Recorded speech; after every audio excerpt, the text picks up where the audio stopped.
Iya. Udah 2 hari tidak ketemu.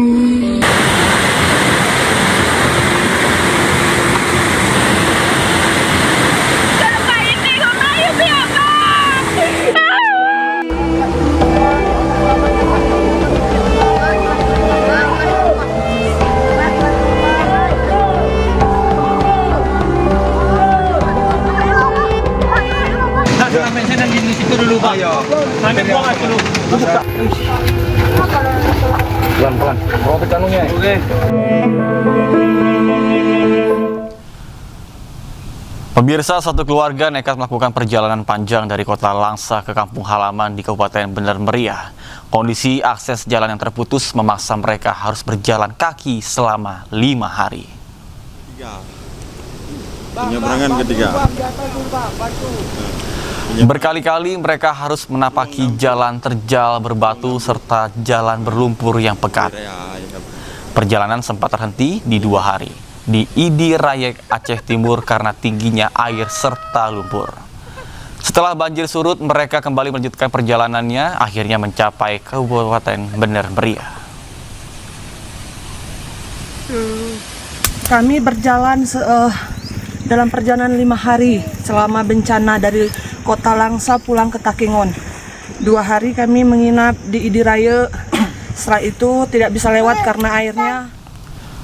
Seorang anak di Aceh Tamiang juga tidak mampu tahan tangisnya saat berjumpa dengan ayahnya yang sempat hilang 5 hari.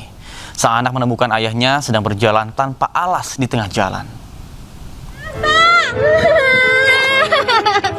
Viral di media sosial video detik-detik saat seorang anak bertemu ayahnya yang sempat hilang saat bencana banjir melanda Aceh Tamiang. Dengan menggunakan motor, sang anak menyusuri jalan untuk mencari ayahnya yang sempat hilang. Tak berapa lama kemudian, ia tak kuasa menahan air mata saat menemukan ayahnya sedang berjalan kaki di jalan. Pertemuan itu juga membuat ayahnya menangis karena sempat terpisah dengan anggota keluarga yang lain. Udah makan? Ya Allah ya Rabbi.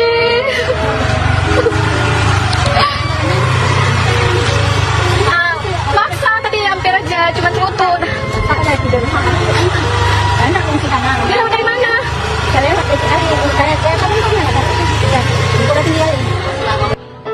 Dalam video itu juga terlihat ayahnya bersama beberapa orang baru mendapatkan bantuan berupa sembako. Hal ini membuat warganet terharu dan viral di media sosial. Pemirsa, lebih dari sepekan pasca banjir bandang dan tanah longsor di Desa Gedumbak, Kecamatan Langkahan, Aceh Utara terpaksa mengungsi. Warga pun harus bertahan dengan segala keterbatasan karena wilayah tersebut masih terisolasi. Rumah warga Kecamatan Langkahan, Aceh Utara, Aceh, porak-poranda diterjang banjir bandang. Salah satu desa yang terdampak paling parah ada di Desa Gedumbak. Lebih dari sepekan rumah warga masih terendam lumpur dan material pasca banjir bandang. Warga harus bertahan di tenda pengungsian dengan segala keterbatasan lantaran lokasi dan akses yang terputus. Bahkan sebagian jalan perkampungan masih tergenang banjir setinggi 1 meter. Bantuan yang diterima pun sangatlah minim.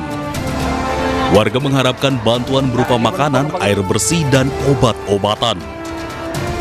300 kakak lebih, kalau jiwa 1000 lebih. Saat ini masih mengungsi nih Pak? Masih mengungsi semua, tapi yang di dalam itu masih terjebak, belum bisa keluar. Belum bisa keluar karena akses jalan belum ada. Karena di jalan itu masuk ke dalam kami bilang ini Tanjung ya, masuk ke dalam Tanjung di Munasah sana masih ada sekitar warga yang sakit pun ada, yang tua, anak kecil belum bisa evakuasi keluar tempat titik pengungsi kami di masjid. Bencana ini menjadi salah satu kejadian terparah yang menimpa wilayah Langkahan dalam beberapa tahun terakhir. Warga berharap desa yang terisolasi ini segera mendapatkan bantuan pemerintah. Dari Kabupaten Aceh Utara, Armia Jamil, iNews melaporkan. Pemirsa, Jalan Pacuan Kuda di Bener Meriah Aceh ambles pasca dihantam banjir bandang dan tanah longsor. Jalan amblas itu diduga karena kondisi tanah yang sangat labil dan diperparah dengan upaya penanganan banjir yang tidak tepat.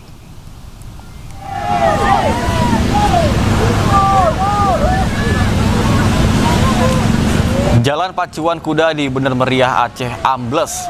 Jalan ini merupakan akses vital mobilisasi warga. Jalan ambles ini mengalami kerusakan setelah dilanda banjir bandang dan tanah longsor.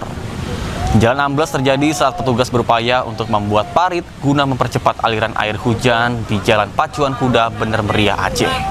Namun hal tersebut justru menimbulkan masalah baru. Alat berat yang menggali parit tidak memperhitungkan kondisi tanah yang ternyata struktur tanah di bawah lapisan aspal berpasir dan mudah tergerus. Akibatnya penumpang aspal melemah dan sebagian jalan mendadak ambles.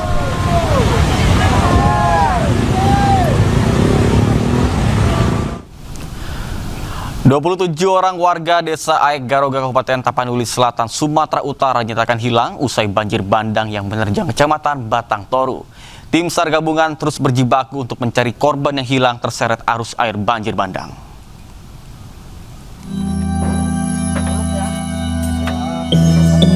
Usai banjir bandang menerjang 5 desa di Kecamatan Batang Toru, Kabupaten Tapanuli Selatan, Sumatera Utara pada 26 November lalu, 30 orang warga Desa Aek Garoga, Kecamatan Batang Toru dinyatakan hilang.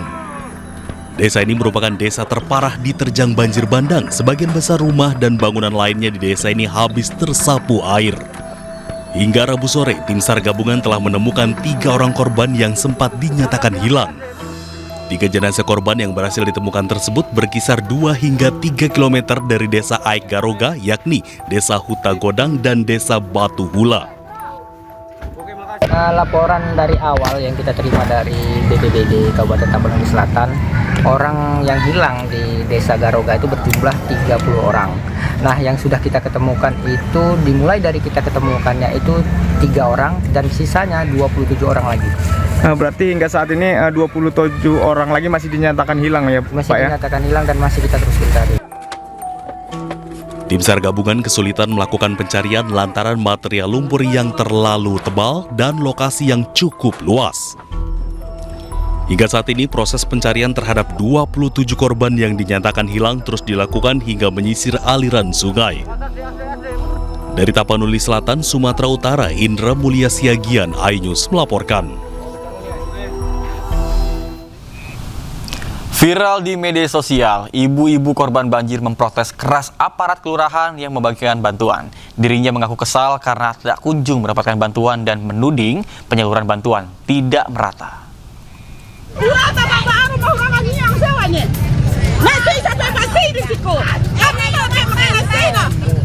Seorang ibu-ibu di Kelurahan Gunung Saria, Kecamatan Kuranji, Kota Padang, memprotes keras aparat kelurahan. Ibu ini menuding pembagian bantuan korban banjir dari berbagai pihak tersebut tidak merata. Ibu bernama Erning ini mengaku kesal karena tak kunjung mendapat bantuan dari posko banjir bandang. Ya. Sudah 4 hari rumah kami kayak gini, Pak. Ya. Tidak ada lagi bantuan kami, Pak. Ini bantuan kayak nyosa sama rumah kami rata kayak kor, Pak. Sementara, Kepala Badan Penanggulangan Bencana Daerah BPBD Sumbar mengakui bantuan yang masuk ke Sumatera Barat, terutama Kota Padang, memang tidak terkoordinir dengan baik. Sehingga pembagiannya kurang merata. Pada seluruh pihak yang akan menyalurkan bantuan kepada masyarakat yang terdampak bencana banjir dan longsor ini agar mengkonfirmasi ke posko setempat sehingga nanti bisa diarahkan mana lokasi-lokasi yang membutuhkan logistik dan bantuan-bantuan tertentu. Namun demikian, BPBD Sumbar berterima kasih kepada seluruh donatur dan mengimbau untuk bisa melapor ke posko-posko BPBD atau pemerintah kabupaten kota agar penyaluran bantuan lebih terkoordinir dan merata. Dari Padang, Sumatera Barat, Budi Sunandar, iNews melaporkan. Sementara Kementerian Kehutanan Republik Indonesia dan Polri bentuk Satgas Gabungan untuk investigasi gelondongan kayu yang terbawa banjir di Sumatera. Bahkan Polri pun akan menindak tegas jika ditemukan pelanggaran terkait dengan temuan kayu gelondongan yang terbawa arus banjir di Sumatera.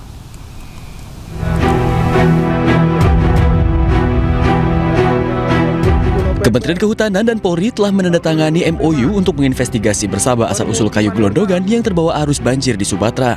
Dalam waktu 24 jam. Menteri Kehutanan Raja Juli Antoni juga menyebut jajaran Kemenhut telah lakukan penyusuran untuk mengetahui titik awal asal kayu.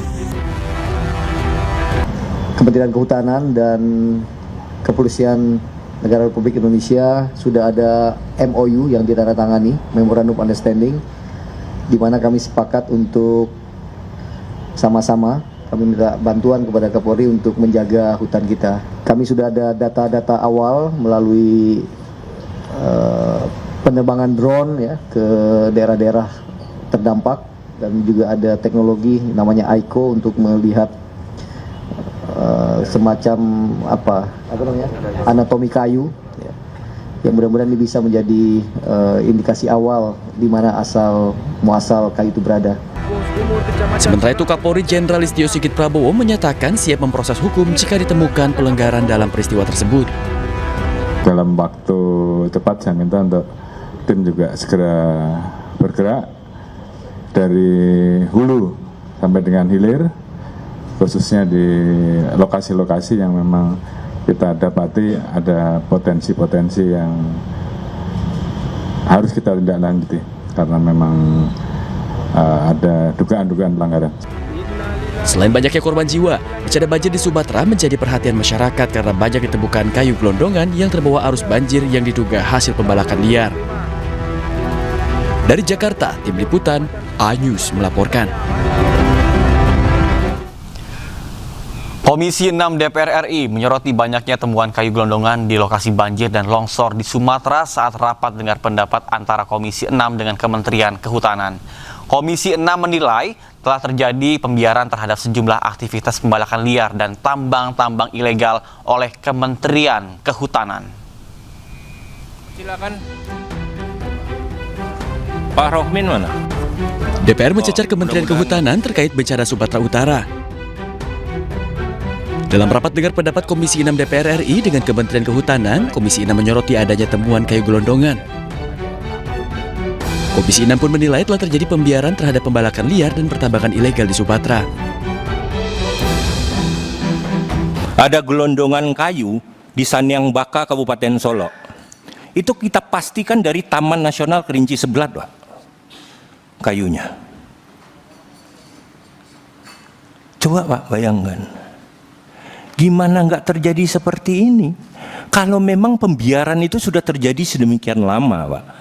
Bapak tadi nunjukin ada 3 kasus. Ada 3 foto yang saya lihat. Nih, yang sudah terungkap. Apa? Ayo upaya pemulihannya. Saya pastikan sampai sekarang juga belum. Ini kan yang disampaikan ini baru cuman soal pembabatan hutan, pembalakan liar. Secuil, Pak. Bapak tidak paparkan data tambang ilegal yang menghancurkan hutan sedemikian parahnya. Ayo dong, buka. Itu kan di sepanjang aliran sungai itu semuanya juga tambang ilegal. Nggak bakal punya izin kok. Dan itu kawasan hutan. Kemana aja kita selama ini, Pak? Dalam rapat dengar pendapat, desakan agar Menteri Kehutanan mundur pun tercetus jika Menteri Kehutanan tak bisa tangani bencana yang terjadi di Sumatera. Apa-apaan ini? Sehingga apa yang Pak Menteri sampaikan di sini dan paparkan tidak sejalan. Sehingga inilah tanggung jawab Pak Menteri. Pak Menteri tidak boleh lempar ke yang terdahulu. Kalau Pak Menteri punya hati nurani, apa yang disampaikan Pak Wakil Ketua Pak Marjohan yang tadi Pak Menteri katakan melalui ayat hadis, akhirnya terjadi. Sehingga mohon izin teman-teman Komisi 4, saya keras karena saya paling hatinya kasih. Luar biasa. Sehingga saya saran Pak Menteri, kalau Pak Menteri nggak mampu mundur aja Pak Menteri. Pak Menteri nggak paham tentang kehutanan. bencana yang Sebelumnya, Kementerian Kehutanan RI telah membentuk Satgas bersama dengan Polri guna menginvestigasi temuan kayu gelodogan yang terbawa banjir di Sumatera. Mereka harus hadir datang Dari Jakarta, Tim Liputan, iNews melaporkan. Yang dipaparkan. Sementara itu, Ketua Komisi 6 DPR RI, Titi Soeharto, kesal terhadap perusahaan pelaku pembalakan yang masih beroperasi di tengah bencana. Bahkan dirinya pun meminta Kementerian Kehutanan untuk mencari tahu dan menindak perusahaan tersebut. Saya sedih, miris, dan saya marah. Bayangkan kayu sebesar itu, diameter 1,5 meter itu berapa ratus tahun perlu tumbuh untuk pohon sebesar itu. Ini manusia mana di Indonesia ini yang seenaknya aja bisa motong-motong kayu seperti itu? Dan yang lebih menjengkelkan, itu truk itu lewat di jalan raya 2 hari setelah peristiwa banjir ini. Dan dengan kemajuan teknologi, truk itu lewat di depan hidung kita. Sungguh menyakitkan, Pak Menteri. Ini suatu, kalau orang Jawa bilang ngece. Apa ngece? Ngejek, mengejek tuh ya. Perusahaan ini ngejek gitu. Baru kita kena bencana, dia lewat di depan muka kita. Ini suatu suatu hal yang menyakitkan dan menghina rakyat Indonesia. Saya minta kepada Pak Menteri untuk cari tahu siapa perusahaan itu dan tolong jangan ada pohon-pohon besar lagi yang ditebangin. Hentikan semua. Pemirsa, gelombang solidaritas bantuan untuk korban banjir dan longsor di Sumatera terus berdatangan. Salah satunya adalah datang dari kreator konten Ferry Irwandi yang berhasil mengumpulkan donasi lebih dari 10 miliar rupiah.